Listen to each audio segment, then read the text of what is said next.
fois n'est pas coutume, je prends le micro de Sophie Bellardello, qui ne peut pas être avec nous ce soir, mais elle verra cette conférence avec beaucoup d'intérêt, puisqu'elle est l'organisatrice un peu en chef de ce cycle sur la langue arabe, avec l'équipe de l'ISM là, qui est représentée avec Françoise et Anne. Et puis, j'imagine vous tous, on est très contents de vous recevoir. Vous venez de pas si loin que ça, mais c'est quand même une belle distance à parcourir en une journée, et puis vous rentrez demain. Donc, d'Aix. Vous êtes directrice émérite à l'IREMAM, donc nos collègues de l'Université Aix-Marseille, laboratoire historique des études sur les mondes musulmans et le monde arabe en général, enfin plus particulièrement, pardon. Donc Catherine Miller, vous intervenez de façon assez opportune après la dernière conférence d'Anne-Laure Dupont, qui nous avait embarqué sur la langue de la Narda, et en particulier une sorte d'exploration un peu lexicologique parfois, de comment est-ce qu'on dit la modernité en langue arabe, quels sont les nouveaux vecteurs aussi de cette langue révolutionnée, enfin en tout cas modernisée, en particulier la presse dont elle avait beaucoup parlé, mais aussi beaucoup d'autres vecteurs. Et je trouve que donc la conférence vient plutôt à point. Vous avez commencé, si ma mémoire est bonne, par travailler sur le Soudan, un pays qu'on n'a pas beaucoup en fait représenté même dans nos productions, dans les publications, dans les cycles de conférences. Qui est toujours un petit peu en marge, en fait, il faut bien le dire, du monde arabe. En plus, vous, c'était dans le sud du Soudan, en plus, si je me souviens bien, donc c'était vraiment à l'extrême sud. Et puis ensuite, vous avez étendu vos terrains après votre thèse sur le Maroc, et puis il y a plein d'autres pays, en fait, hein, mais l'Égypte, voilà. Et de même que vous aviez commencé plutôt en sociolinguistique, vous avez continué, mais à explorer aussi des formes beaucoup plus inattendues, originales de la langue arabe. Je vous disais tout à l'heure en aparté que j'avais été marqué par un numéro de l'AREM, je ne me souviens plus de combien de temps, ça fait une bonne dizaine d'années que vous aviez dirigé sur les langues, je ne me souviens plus du nom du titre exact, mais c'était sur la langue arabe et la modernité en islam. Comment est-ce qu'on disait ? Modernité et religion. Langue, modernité et religion, voilà, en posant une question très juste qui était que cette modernité qu'on avait étudiée en histoire, en sciences politiques, avait été très peu étudiée d'un point de vue linguistique et sociolinguistique. Et vous aviez réussi un très très beau défi de rassembler des chercheurs qui, je crois, représentent l'ensemble quasiment de ce qu'on pourrait appeler les mondes musulmans, en fait, hein. Un très très beau numéro, assez rare, voilà, après de multiples publications, dans lesquelles je voudrais signer donc des articles plus récents, depuis une vingtaine d'années, en fait, une quinzaine d'années, qui nous emmènent vers des pratiques linguistiques urbaines, le sport, la langue des ultras marocains, notamment, très impressionnant comme collectif et comme article que vous avez publié, et puis bien d'autres publications. Donc on est très content de vous accueillir pour cette conférence donc, sur les médias et la langue arabe, et les différents médias. Hein, voilà, je vous remercie d'autant plus que vous venez de me dire que cette conférence, vous avez pris pas mal de temps à préparer. Et donc, on est à la fois touché et très intéressé. Et si ça ne vous choque pas, je vais me mettre de l'autre côté, comme ça, je peux mieux voir, puisque je sais que ça ne vous effraie pas d'être toute seule à table. Je pourrais mieux voir la projection. Donc, un grand merci. Merci beaucoup pour cette présentation très élogieuse. Donc, je vais commencer. J'espère que mon PowerPoint, sur lequel j'ai tellement souffert, va bien s'afficher, parce que ça, c'est pas le mien. Alors, vu votre introduction, je pense que peut-être toute une première partie de ma communication, je serai plus rapide que prévu, parce que justement, je pensais revenir sur les débuts de la presse arabe. Donc, si Anne-Laure Dupont l'a déjà fait, ça va être un peu répétitif, mais enfin, tout le public qui est là n'était pas forcément à la conférence d'Anne-Laure Dupont. Donc, je vais commencer. En fait, juste pour rappeler que dans les années 1990-2000, le développement des télés satellitaires et l'ouverture du champ médiatique dans les pays arabes a fait couler beaucoup d'encre autour, en particulier, de la création ou pas d'un nouvel espace public arabe. Donc là, je vous ai mis plein d'ouvrages qui sont sortis. Et donc, à cette époque-là, cette ouverture de ce champ médiatique était vue vraiment comme un grand changement politique, économique, sociétal. Mais là encore, une fois encore, c'était très peu étudié. Les implications linguistiques de cette ouverture médiatique étaient peu étudiées jusque dans les années 2010. Et en fait, c'est au moment des printemps arabes de 2011, quand il y a eu toute cette effervescence sur les réseaux sociaux, etc., là, que beaucoup plus de gens se sont intéressés à ce que les sociolinguistes avaient quand même déjà un peu suivi, quelles étaient les implications langagières de ces évolutions médiatiques.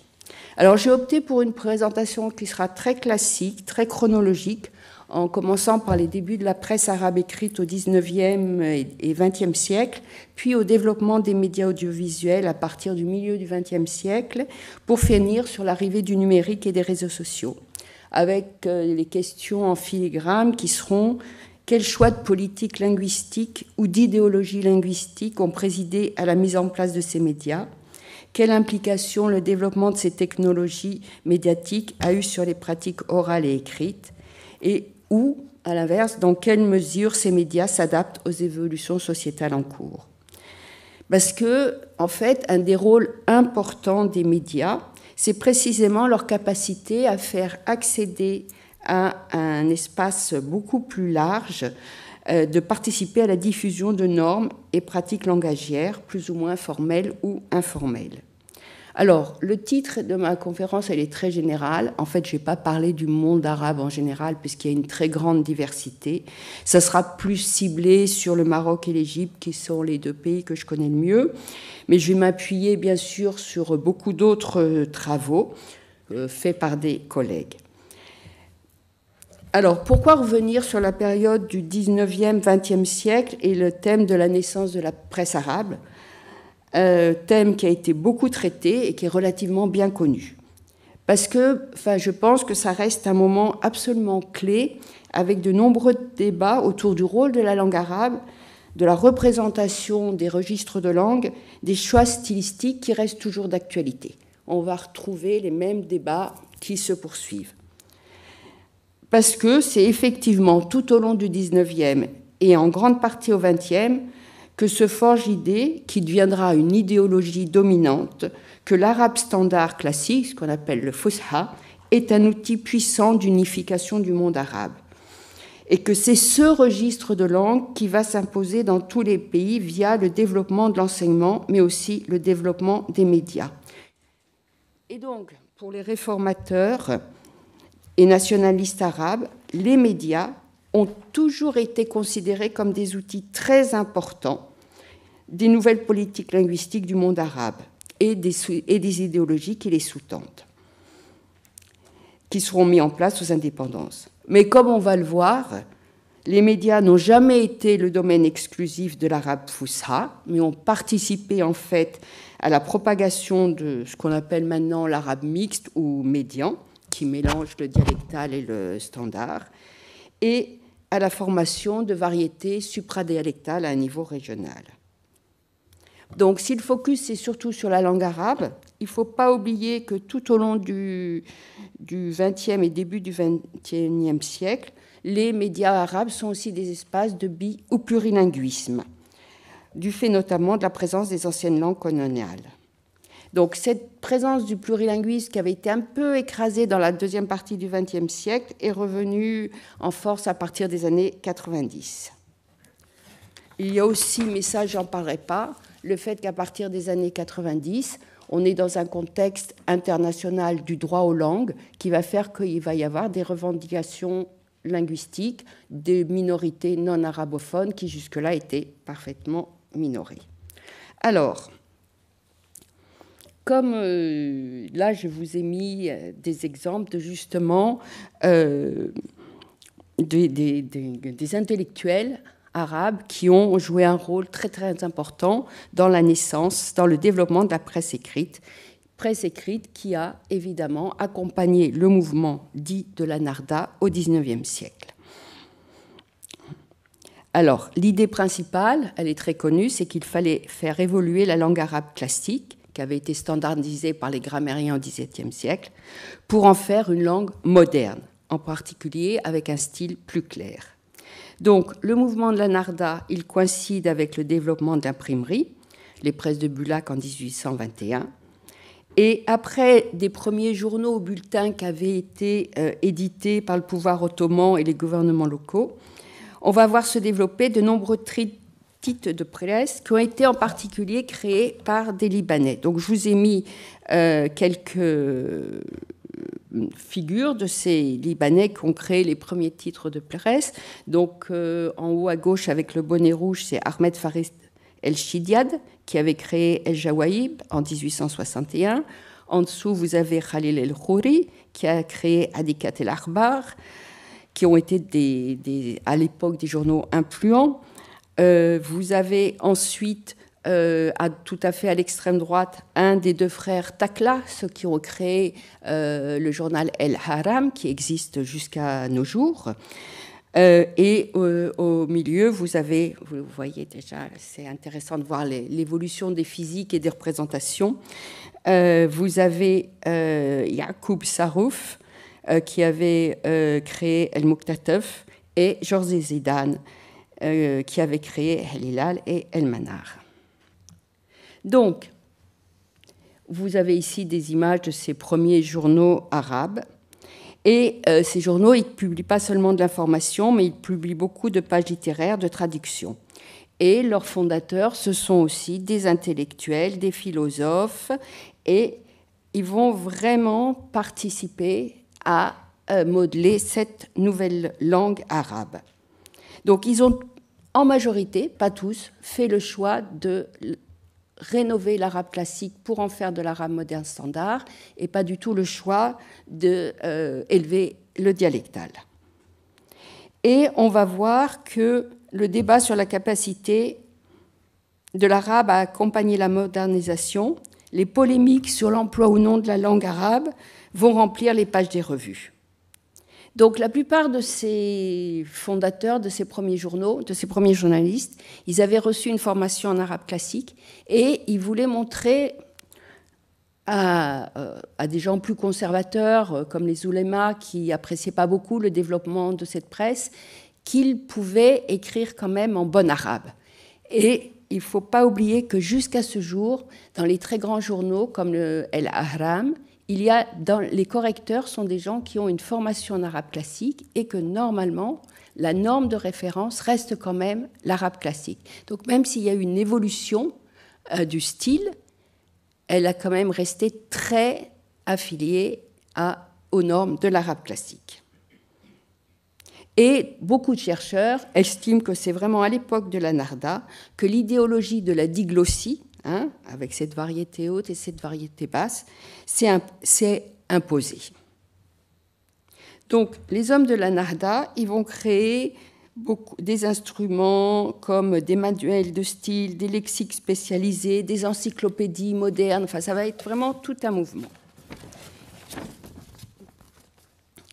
Et comme l'ont indiqué tous les gens qui ont travaillé sur cette période, le développement de la presse amène une primauté de l'écrit sur l'oral et donc de nouvelles pratiques de l'écrit. Il faut un style clair qui doit transmettre des informations de façon efficace. Donc là, je vous ai mis des exemples de tout ce qui est considéré un petit peu comme les évolutions syntaxiques et lexicales qui ont accompagné ces débuts de la presse arabe. Et donc, dès la première partie du XXe siècle, ce style journalistique va se consolider, s'imposer et être reconnu comme de l'arabe moderne par de nombreux orientalistes, comme Monteil, Pella, etc. Donc, on voit l'évolution syntaxique de l'ordre des mots, des calques pris en anglais ou en français. Mais finalement, au fond du fond, on peut considérer que c'est une évolution plus stylistique que purement linguistique. Et c'est très bien résumé par un de ses fondateurs, Farah Antoun, qui disait « Pourquoi s'ennuyer à dire « le soleil s'est éclipsé, la lune a disparu, les montagnes ont péri et la mer s'est retirée, quand on pourrait dire simplement « un grand homme est mort ». Et c'est ça aussi l'évolution de la presse, c'est de glisser d'un style très fleuri et littéraire à un style beaucoup plus direct.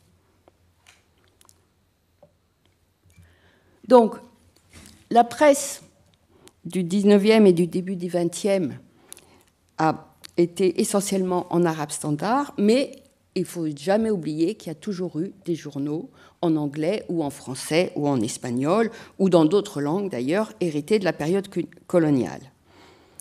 Et donc, jusqu'à maintenant, vous avez des journaux qui ont plusieurs versions, y compris par exemple El Haram. Le quotidien est en arabe standard, mais il y a un supplément, El Haram Weekly, El Haram Hebdo en français et en anglais. Et ces versions non arabes ne sont pas forcément pour des lecteurs non arabophones, c'est-à-dire qu'une grande partie du public arabophone lit aussi des journaux en arabe ou en anglais. Donc vous voyez par exemple là, c'est une image que j'ai prise d'un kiosque de presse libanaise où on voit tous les titres qui sont à la fois en arabe ou en anglais. Alors, avec l'arrivée du numérique, il y a un phénomène intéressant qui s'est développé, c'est que c'est beaucoup plus facile et moins cher de pouvoir faire un même titre dans différentes langues. Donc on a vu surtout, après les mouvements politiques et sociaux post-2011 par exemple, on a vu apparaître des journaux et des plateformes numériques qui se veulent des titres plus alternatifs, plus libres, qui reçoivent des soutiens d'ONG internationales et qui sont partenaires avec des consortiums internationaux. C'est Madame Mostre en Égypte, Inkifada en Tunisie, Darej et Rassif 22 au Liban, etc., etc.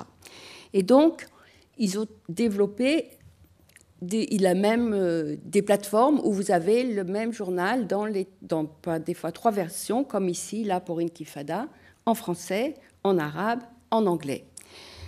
Donc, il y a un développement du plurilinguisme, mais en même temps, on voit que dans cette presse numérique, chaque langue a sa version ou sa plateforme. Il n'y a pas un mélange à l'intérieur, ça reste, chaque langue a sa plateforme.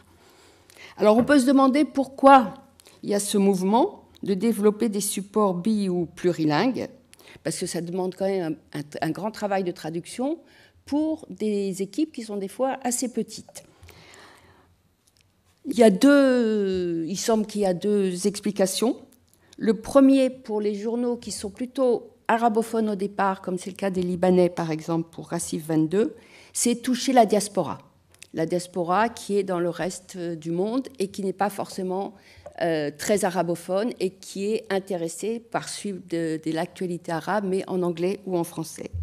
Et à l'inverse, pour des titres qui au départ étaient plus francophones, comme le Desk au Maroc, c'est l'idée qu'il faut quand même élargir son audience, qu'on ne peut pas rester dans une audience purement francophone et qu'il faut toucher une audience arabophone.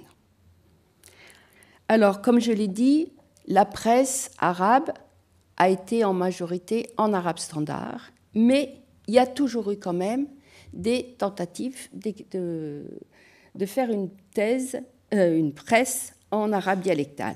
Alors, parmi les exemples extrêmement connus, vous avez un exemple ancien et célèbre, c'est la revue Abu Naddara Zara de Yacoub Sano, et aussi vous avez El Oustaz d'Abdallah Nadim. Bon, l'idée de faire de la presse en arabe dialectal, ça n'a jamais été vraiment, à ce moment-là, l'idée de vouloir vraiment imposer l'arabe dialectal comme la langue d'usage principale. C'était l'idée d'aller toucher, c'était toujours expliqué comme aller toucher un public populaire qui ne connaît pas bien l'arabe standard. Donc, c'était beaucoup sur le mode de l'humour et de la caricature. C'est quelque chose qu'on va retrouver tout du long. Et après les indépendances, dans la période 1950-1990, on va retrouver beaucoup de journaux gardent à peu près le même registre de langue standard, mais il y a des petites insertions dialectales pour exprimer les émotions, la sagesse populaire et les caricatures. Et on va voir beaucoup de petits suppléments humoristiques en arabe dialectal, mais en général avec des périodes de vie assez réduites. C'est très rare que ça se maintienne sur la longue durée. Alors,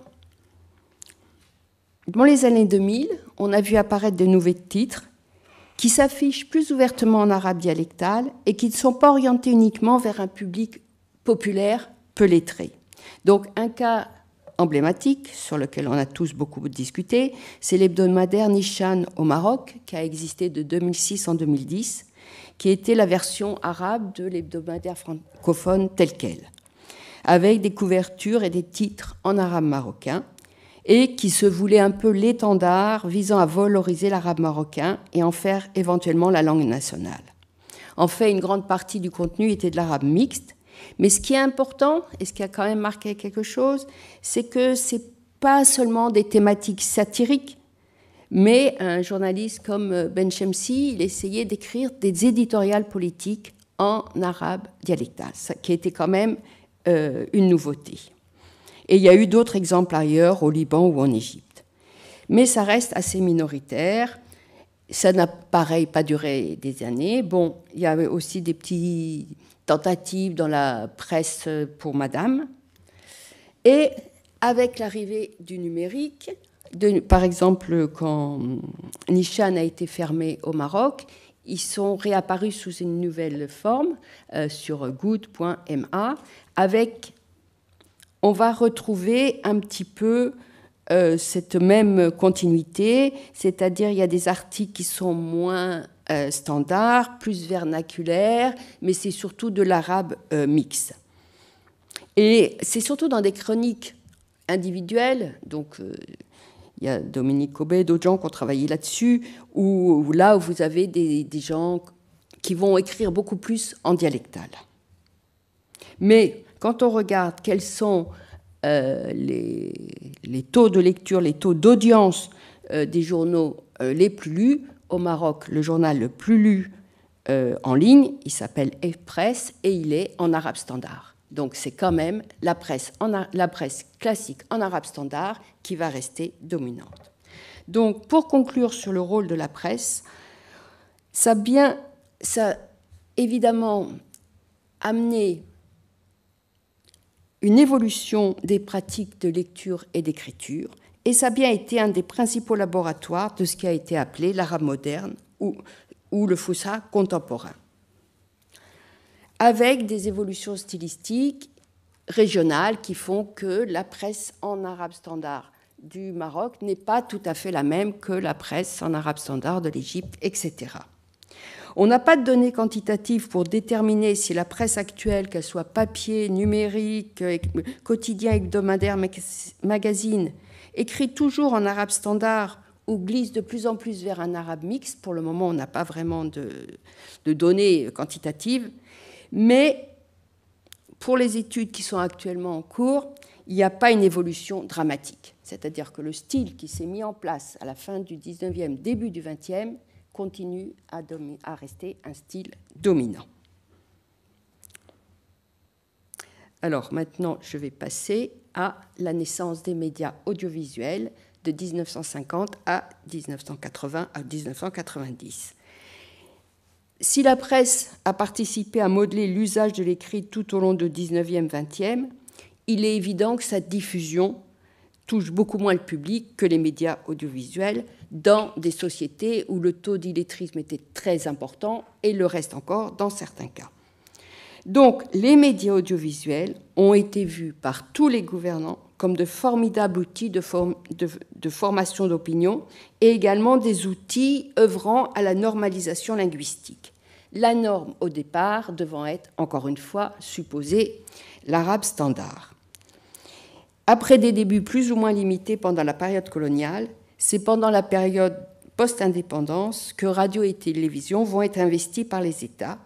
Et là encore, avec cette idée que ces médias vont participer à la diffusion de l'arabe Fusha dans une idéologie panarabe partagée par les nouveaux régimes.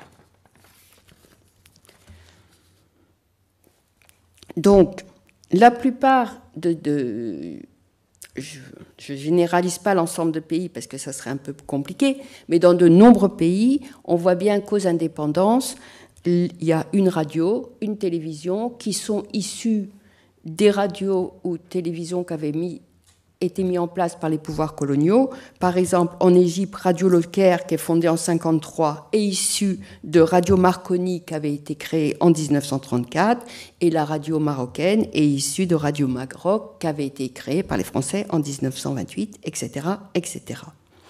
Les usages linguistiques de ces radios-télévisions, elles se caractérisent par toujours la prédominance des programmes en arabe, moderne, standard, Fusha, ce que vous voulez, en particulier pour tout ce qui est bulletin d'information et tout ce qui touche à la politique.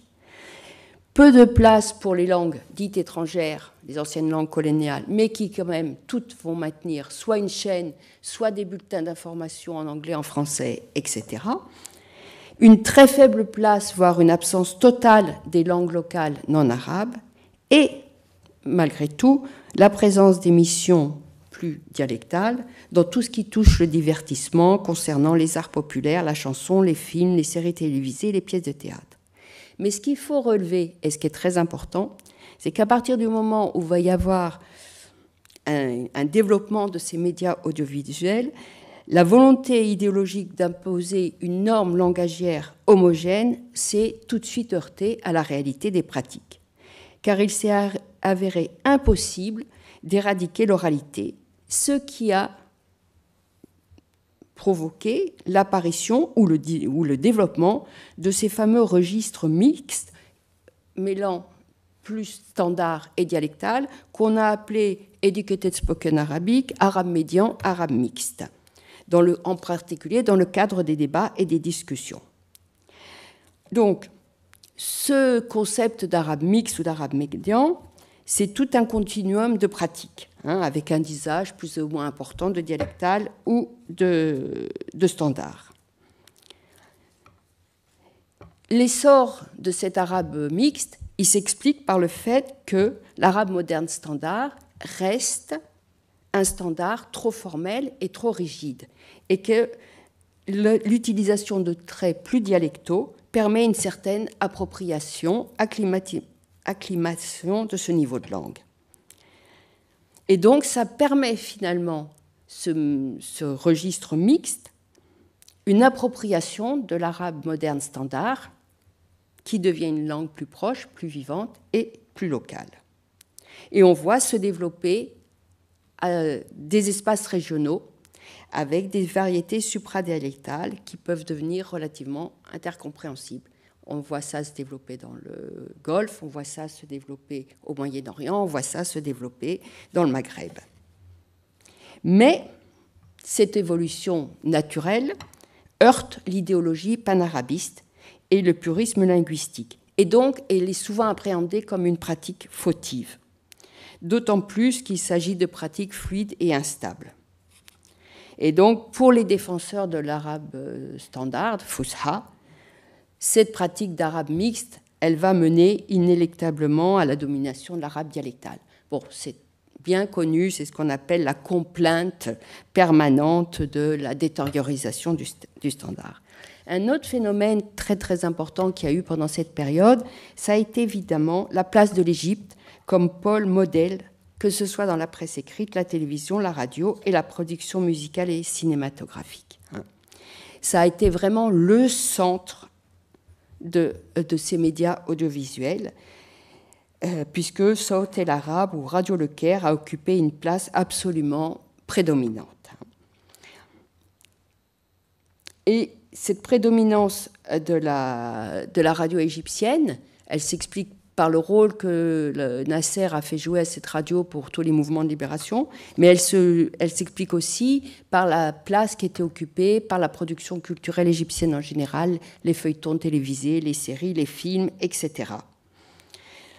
Donc, on peut dire qu'il y a presque eu, on a parlé d'égyptocentrisme des médias à cette période-là, tellement ça avait été une diffusion très importante, qui a aussi joué un rôle très important dans la diffusion d'une culture populaire qui est vue comme le ciment d'une identité égyptienne, mais qui a eu aussi des impacts par ricochet dans les autres pays. On ne peut pas évacuer la culture populaire et on ne crée pas une nation sans une présence d'une culture populaire. Et les Égyptiens l'ont fait très bien à travers leurs feuilletons télévisés, leurs séries, etc., etc. Et donc, c'est pendant cette période que de très nombreux égyptianismes sont rentrés dans des nombreux dialectes. Et par exemple, ça a été bien montré au Yémen, par exemple, parce que tout le monde, dans le monde arabe, regardait des séries télévisées égyptiennes. À partir des années 80, on va voir se lézarder l'homogénéisation linguistique prônée par les États et appliquée plus ou moins radicalement. Et un des facteurs qui va commencer à jouer, c'est l'arrivée de la publicité, avec, au fur et à mesure que les pays vont rentrer dans une politique qu'on va appeler libérale, vont sortir d'une politique très étatique et une politique économique libérale, la publicité va arriver et va beaucoup modifier les pratiques linguistiques. Et donc, on va assister au début de ce qui va s'imposer dans les décennies qui suivent, qui sont l'insertion dans une économie libérale et ce qu'on a appelé la commodification des pratiques langagières. Donc on peut dire que c'est dans ces années 1950-1980 que s'est construite la culture audiovisuelle de nombreux pays arabes, où en dehors des émissions politiques, etc., la place des séries télévisées, des films a pris beaucoup d'importance. Ne serait-ce aussi que parce qu'on est dans des sociétés où finalement beaucoup de familles restent à la maison le soir et regardent la télévision. Dans toutes les sociétés arabes, ce n'est pas partout qu'on va sortir beaucoup. Il y a beaucoup de coins où les familles, elles préfèrent rester chez elles, et donc l'importance de cette culture via la télévision. Donc, ces médias audiovisuels ont joué un rôle important dans la construction de culture nationale. Et si l'Égypte a été vraiment dominante dans les années 50, 70, 80, ça s'est peu à peu lézardé, et on a vu d'autres pays apparaître comme des pôles émergents. Et ça va se développer encore plus à partir des années 1990-2000. Alors, les années 1990-2000, c'est le grand tournant, c'est le passage des médias étatiques, relais du pouvoir, à des médias transnationaux, surtout les télés satellitaires, mais aussi des médias nationaux privés. Alors, je vous ai mis la liste un peu, et il y en a beaucoup d'autres, de tous ces médias transnationaux qui sont apparus à partir des années 90. Pourquoi la naissance de ces médias transnationaux? Ça a été là aussi pour toucher les diasporas, mais comme on le sait, ça s'est beaucoup accéléré après la première guerre du Golfe, où il y a eu la première guerre du Golfe, où ça a été aussi la naissance de CNN aux États-Unis, et il y a eu cette volonté de faire un contrepoids à cette propagande américaine et de créer ces médias. Donc il y a eu la création d'Arabsat en 1976 par la Ligue arabe, mais le premier satellite n'a été lancé qu'en 1985, et c'est vraiment à partir des années 90 qu'on va voir apparaître les chaînes satellitaires. Donc la plupart de ces médias transnationaux ou nationaux sont privés et sont supposés obéir à la loi du marché, libéralisme économique, etc. Donc, on va voir à la fois la création d'un espace commun trans-arabe, mais aussi donc d'un espace commun d'expériences partagées, mais aussi une compétition interne entre toutes ces différentes chaînes, qu'elles soient transnationales ou nationales. Donc, cette ouverture et cette pléthore de médias va entraîner la concurrence-compétition entre les différents acteurs et la nécessité d'attirer le public national et international via, encore une fois, des nouveaux programmes et de nouveaux produits audiovisuels avec de très nombreuses émissions de divertissement, le recyclage via le doublage d'émissions étrangères, des nombreux talk-shows et l'augmentation de la publicité, y compris dans les émissions politiques. Et par exemple, au Liban, on parle de mercantilisation de la politique, parce qu'il y a un talk-show, mais toutes les 5 minutes, il y a de la pub qui vient couper. Donc, c'est le programmer des émissions qui plaisent au public. Et dans les années 90 à 93, ce sont surtout les chaînes saoudiennes et égyptiennes qui dominent le champ transnational, mais à partir des années 96, il va y avoir aussi l'arrivée des chaînes libanaises, qui vont avoir beaucoup de succès.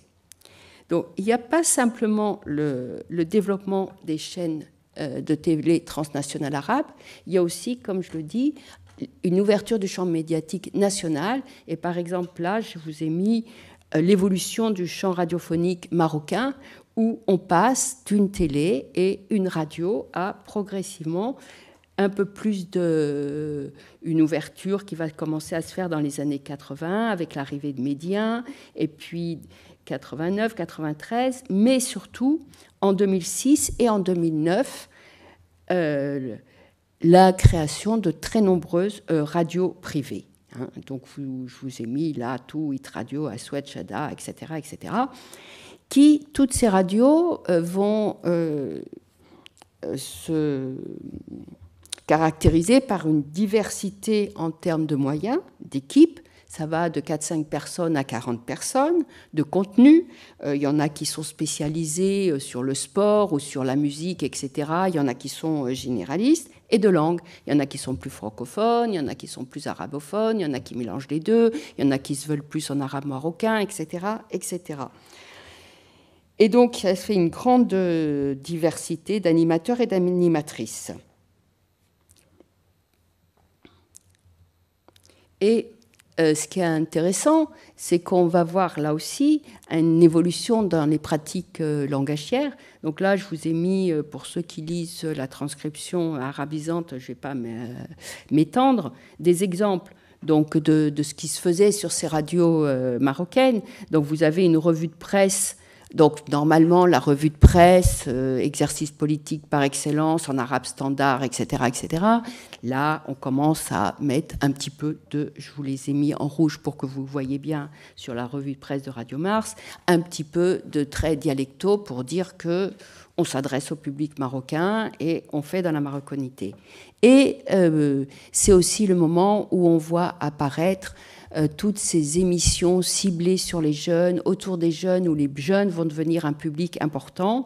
Et là, vous voyez les deux exemples sur la droite, c'est pas tout à fait le même niveau de langue, c'est-à-dire que la base, c'est de l'arabe marocain, et ce qui fait jeune, c'est de mettre du français, ou des mots qui sont considérés comme des mots de jeunes. Donc surtout, vous voyez dans l'exemple d'en bas, quand on dit un grand bonjour les drari, ou quand on dit sahbi, les copains. Donc là, on change de registre de langue et on est beaucoup plus dans un registre très informel et très jeune qui a beaucoup de succès.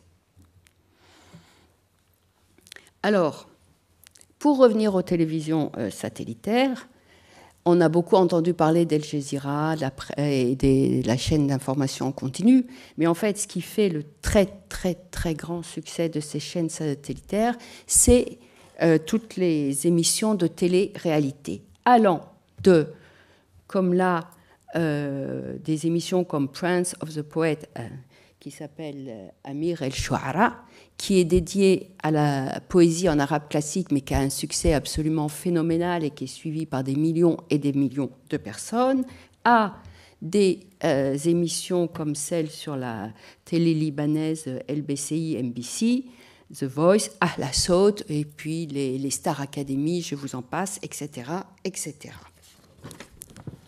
Alors, quel est, au niveau linguistique, l'impact de ce déferlement de télé satellitaire et de médias privés? On continue la primauté de l'arabe standard médian dans tout ce qui concerne les infos et les émissions, mais on voit de plus en plus, surtout dans les talk-shows politiques, de l'arabe standard prononcé avec un accent régional, avec un accent un peu libanais, un accent un peu égyptien, etc., etc. Et puis, ce qui est très important, c'est de plus en plus, les auditeurs-spectateurs sont invités à participer, à interagir dans les débats. Donc, du coup, on va passer d'un début qui est un arabe un peu standard à un niveau beaucoup plus informel et beaucoup plus mixte ou dialectal. Et donc, c'est la grande montée de encore une fois, des registres mixtes.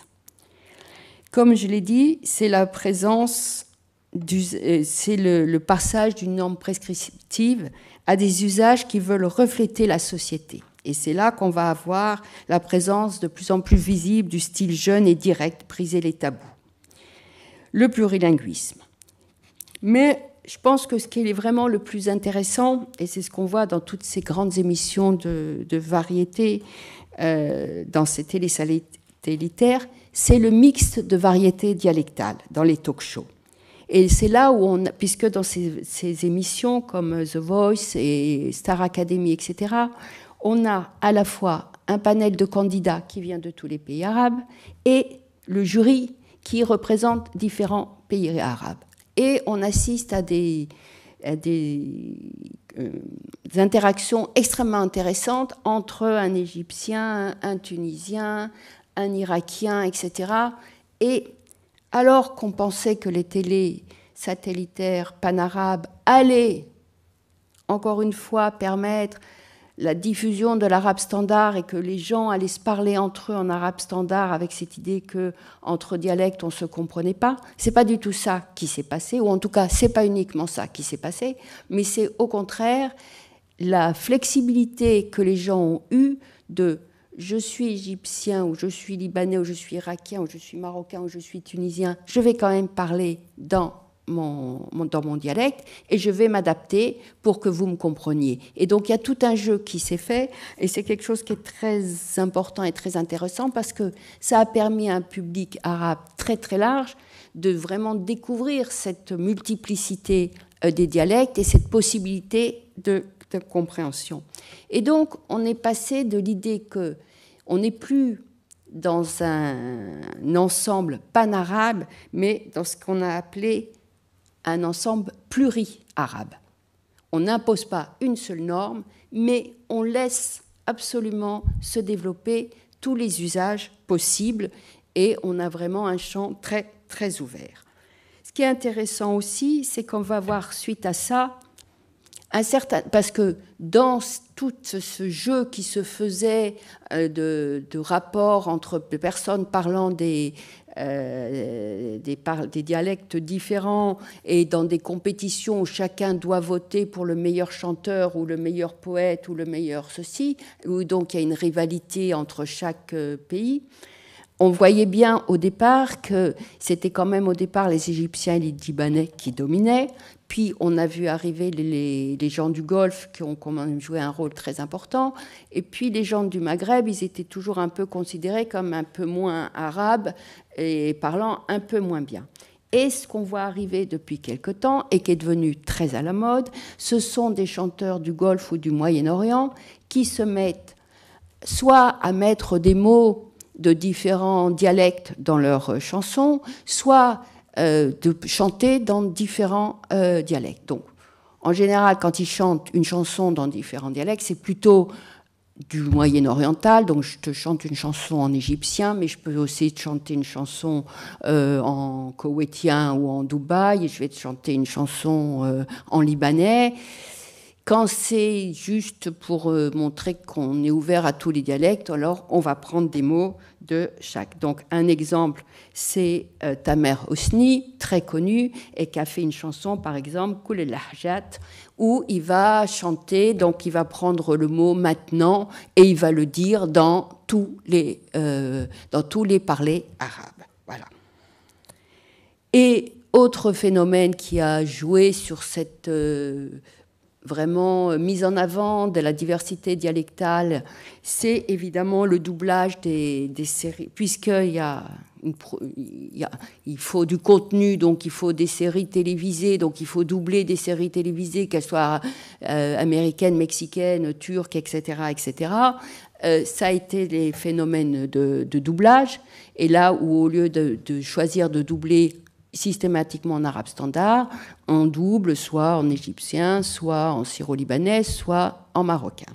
Et cette question des doublages, ça va poser la question de dans quelle variété dialectale nationale on double. Et ça amène des débats qui sont très intéressants. Donc, en conclusion, on peut dire de cette période-là que les médias arabes satellitaires ont joué un rôle important dans la montée en visibilité d'une scène culturelle arabe plurielle qui se caractérise à la fois par une certaine unité, mais aussi diversité langagière. Un peu ce qu'on peut voir avec l'anglais, par exemple, dans le monde. C'est-à-dire, vous parlez anglais, mais vous parlez anglais canadien, etc., etc. Et on voit cette tension entre une scène internationale pluri-arabe et des manifestations patriotiques nationales. Une tension qu'on va retrouver dans d'autres domaines, en particulier celui de l'expression du politique. Et c'est à partir de ce moment-là que, par exemple, chez les linguistes, chez les sociolinguistes, on a commencé vraiment à utiliser cette notion de superdiversité pour caractériser les usages linguistiques du monde arabe, avec l'idée qu'un locuteur, il ne parle pas dans une seule langue, marocain, égyptien, etc., mais que selon le contexte dans lequel il va se retrouver, quand il est dans une interaction avec d'autres locuteurs arabes de différents pays, ou chez lui avec des locuteurs qui parlent d'autres dialectes, il va utiliser des traits différents en fonction de son interlocuteur, de son contexte, etc. Ce qui est intéressant, c'est que cette notion de super diversité qui avait été un peu créée en Europe et aux USA pour caractériser les usages linguistiques des jeunes migrants des grandes villes urbaines du monde, elle est transposée ici dans un univers qui est quand même plus virtuel, qui est celui des médias. Mais il semble quand même qu'elle a été très développée dans les médias, en particulier du Golfe, et des Émirats, de Dubaï, etc., qui sont eux-mêmes des sociétés où il y a une diversité de communautés et de langues absolument extraordinaire, qui les a peut-être ouverts aussi à cette idée qu'on peut essayer de communiquer en jouant sur différents registres de langue. Alors maintenant, on va passer, et c'est là, j'espère que je n'ai pas pris trop de temps. Non, ça va, je vais rapidement finir. Les années 2010-2020 et la déferlante numérique. Comme on le sait, ça a été une pénétration très rapide du numérique et de la téléphonie dans tous les pays arabes. Là, je vous ai mis un schéma qui date de juillet 2014 et qui est déjà bien dépassé, parce que par exemple, si on regarde là dans ce schéma, Algérie c'est 17%, le Yémen c'est 18%, et si on voit une mise à jour qui n'est pas très claire, je n'ai pas su faire un beau tableau comme tout à l'heure, on voit que l'Algérie maintenant a une pénétration d'Internet de 83%, ou même le Yémen est monté à 27%.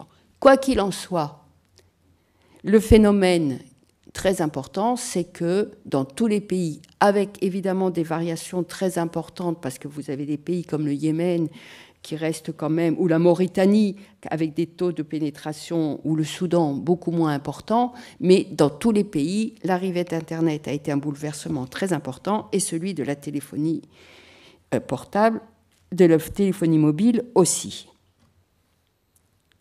Donc, là, je vous ai mis les chiffres pour le Maroc, avec la connexion mobile de 117%, etc., etc.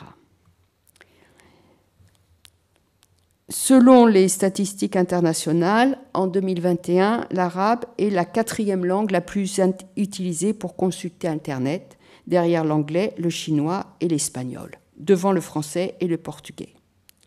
Et dans les pays arabes eux-mêmes, on voit que l'arabe est préféré à 58% par rapport à l'anglais, 32%, le français, 9% et les autres. Donc, il y a une présence effectivement très très forte de l'arabe sur Internet et sur la téléphonie mobile. Qu'est-ce que ça nous amène au niveau des usages? Alors, pour revenir aux journaux numériques, on va voir que ça n'a pas une différence très importante. Ce que ça amène, c'est un brouillage des frontières entre écrit et oral, puisque maintenant, les journaux ou les radios ou les plateformes, etc., vous pouvez avoir de l'écrit, de l'image et de la vidéo.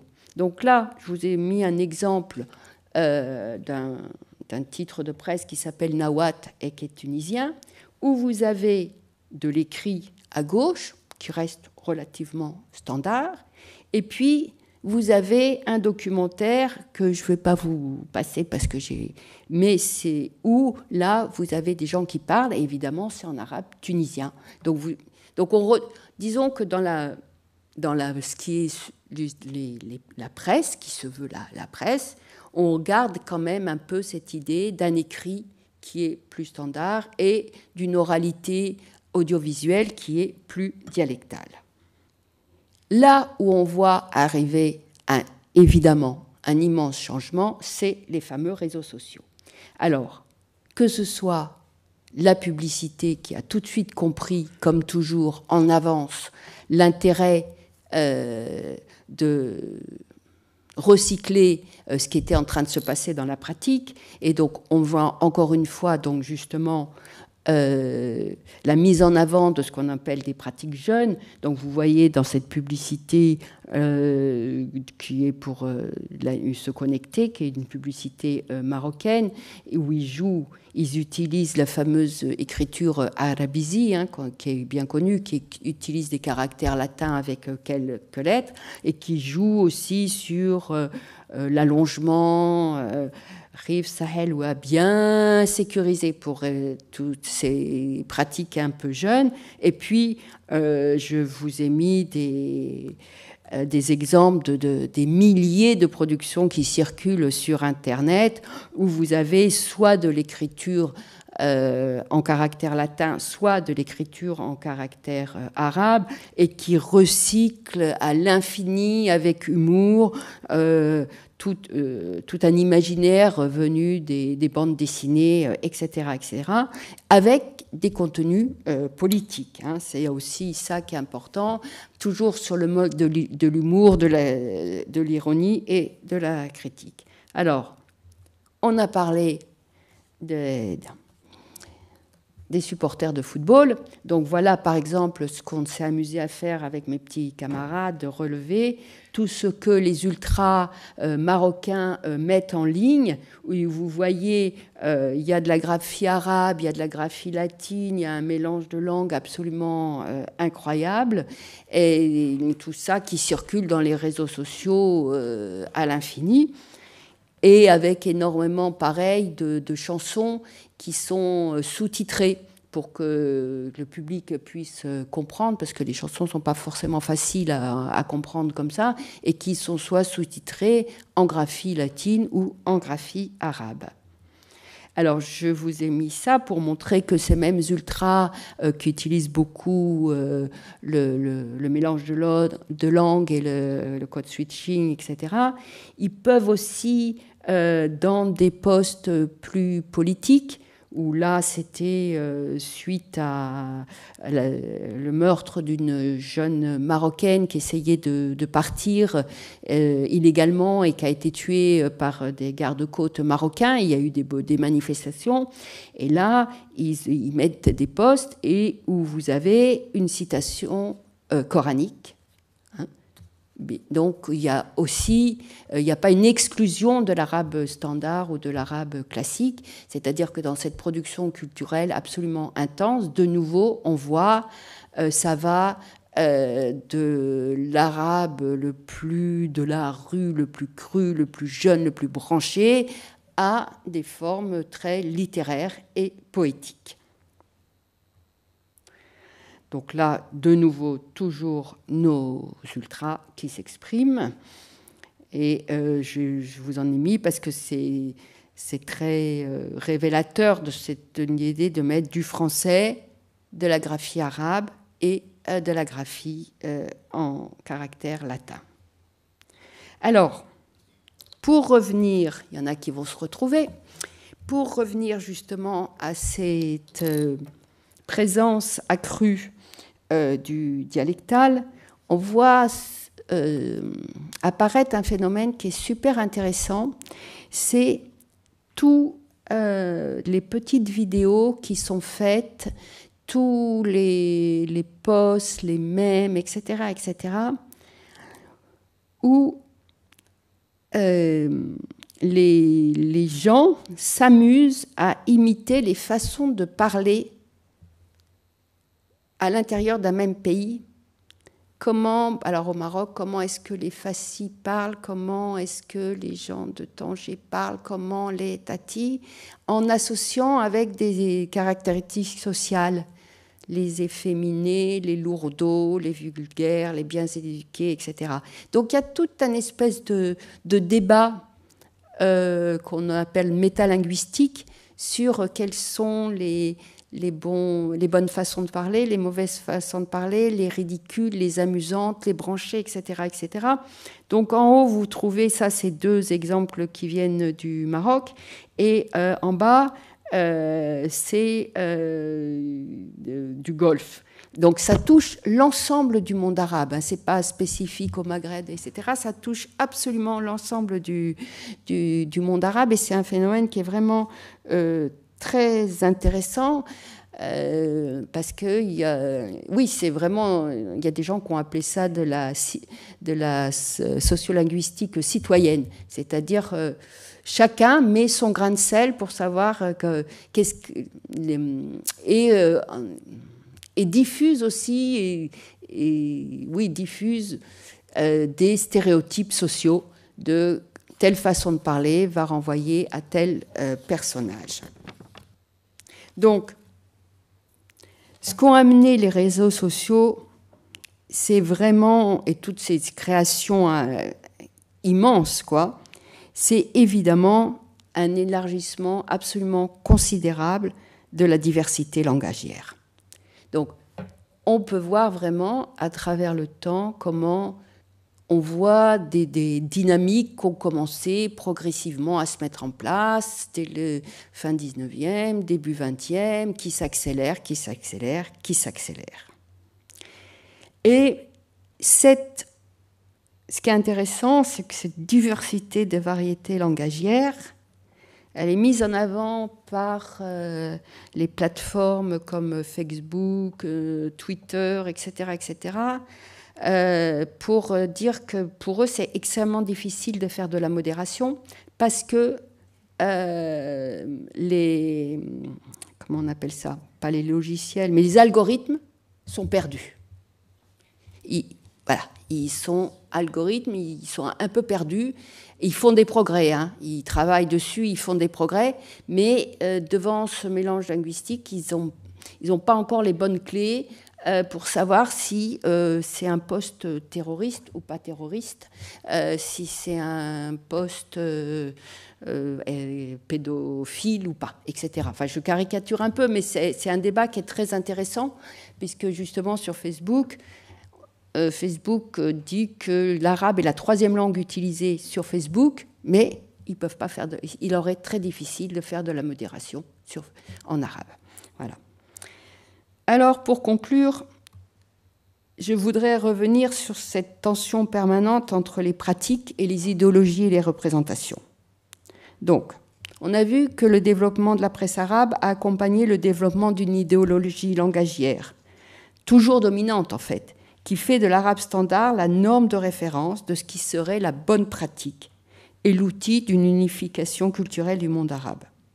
Mais on a vu que cette idéologie s'est évidemment heurtée à la réalité des pratiques et que plus il y a eu ouverture du champ médiatique et plus il y a eu diversité des pratiques langagières. Les dialectes gagnant peu à peu du terrain sur les domaines qui étaient considérés comme les domaines d'usage du standard, dans une vision diglossique de la langue arabe. Et aujourd'hui, les quelques enquêtes sur les pratiques de l'écrit sur les téléphones portables et les réseaux sociaux indiquent qu'il y a un usage prédominant d'un écrit dialectal ou mixte. Il y a eu des enquêtes qui ont été faites en Égypte, au Maroc et tout, un peu quantitatives, et qui ont montré que la plupart des gens disaient « bah oui, parce qu'ils passent leur temps à écrire sur leur téléphone et pas tellement... » Voilà. Cependant, cette évolution des pratiques ne conduit pas, à mon avis, à un renversement des hiérarchies langagières. C'est-à-dire que les mêmes personnes qui vont écrire ou faire des discours en arabe mixte vont hurler devant des propositions de réforme éducative ou des propositions de faire des dialectes des langues nationales. Et si on regarde de plus près les usages médiatiques, on voit finalement que ce soit l'écrit dialectal ou le discours en dialectal, reste associé à des formes d'oralité ou d'informalité permettant d'exprimer l'émotion, l'expressivité, l'humour, l'indignation, et relevant beaucoup plus rarement d'un discours rationnel, froid et sérieux. Et cette montée en puissance de ces discours, de cet écrit en dialectal ou en arabe mixte, est tout à fait parallèle à ce qui se passe dans le monde entier et qu'on appelle des nouvelles formes d'expression du politique qui sont beaucoup plus basées sur l'expression de l'émotion que sur un discours qui se veut détaché et rationnel. Donc, les médias sont vraiment au cœur de toutes ces tensions entre les pratiques et les idéologies et les représentations. Ils sont à la fois accusés de participer à l'affaiblissement de l'arabe standard, mais ils se font écho de toutes les critiques. Alors, ce qui est intéressant, c'est qu'on voit en permanence les États essayant de dire non, non, non, on va protéger l'arabe. Quand on dit Arabic language, ou l'aura l'Arabia ou l'arabe, c'est évidemment l'arabe standard. Donc là, je vous ai mis des exemples. C'est le Qatar en 2019. Donc, on connaissait pour le Maghreb, l'Algérie ou le Maroc obligés de toujours dire on fait une loi pour obliger de publier en arabe et pas en français, de ceci, de cela. Mais ce qui est très intéressant, c'est qu'on voit dans la péninsule arabe des pays comme le Qatar ou Dubaï ou Abu Dhabi qui sont en train de passer des lois pour essayer de défendre la langue arabe. Et là, je vous ai mis un petit extrait donc d'une loi pour protéger l'arabe au Qatar. Qui est-ce qui est mis en accusation? Ce sont les radios, ce sont les programmes de télé et de radio, parce que 90% de ces programmes utilisent le local dialecte et non pas l'arabe standard. Donc, c'est les langues étrangères et c'est... Donc, on voit que les médias sont vraiment encore considérés un peu comme le cœur du combat. Et on voit toujours les interminables débats de est-ce qu'il faut ou pas promouvoir les dialectes, en parler nationaux, s'exprimer. Voilà, ça reste toujours les mêmes débats qui reviennent en cycle. Ça ne change pas. Ah non, je vais... Voilà. Alors, la question finale, c'est on peut se demander en quoi les usages de ces médias reflètent vraiment les usages du quotidien. Donc il faut faire très attention, parce que dans les médias, et surtout sur les réseaux sociaux, on est dans de la performance. Et dans de la performance, on est dans de la surreprésentation de la diversité, par exemple. On va être dans de la surreprésentation de formes de parler jeunes, on l'a bien vu. Et on peut le voir très bien, c'est qu'il y a des moments de cristallisation avec des moments de redescente. On l'a très bien vu justement en 2011, au moment du printemps arabe, quand il y a eu partout des manifestations, etc., où on voyait tous les médias, tout le monde s'intéressait aux slogans et s'extasiait de voir qu'il y avait des slogans dans toutes les langues, qu'il y avait des chansons, etc., et puis c'est retombé. Et puis c'est remonté en 2019 avec le Hirak en Algérie ou au Soudan, etc. Mais on ne doit pas oublier que même cette mise en avant d'un discours contestataire qui contesterait un ordre établi, qui serait représenté justement par des médias étatiques crispés sur l'arabe standard, etc., font l'objet d'une récupération par la publicité et même par les pouvoirs eux-mêmes. Et donc on retrouve ce processus de commodification de ce qui est contestataire et révolutionnaire un jour, on connaît ça très bien chez nous, devient quelque chose d'à la mode et un produit publicitaire. Et là, je finis avec des images, donc dans la rue, là, pas dans les médias, de manifestations qu'il y avait eu au Maroc en 2011, où justement on voyait les slogans dans toutes les formes de langue, etc., les beaux panneaux avec ne touche pas à mon pays, etc.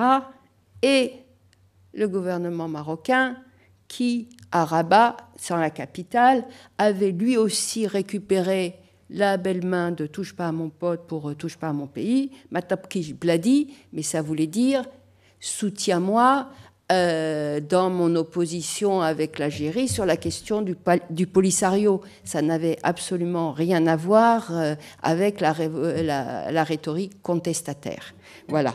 Donc, je m'arrêterai là. Je vous remercie de m'avoir écouté avec autant d'attention.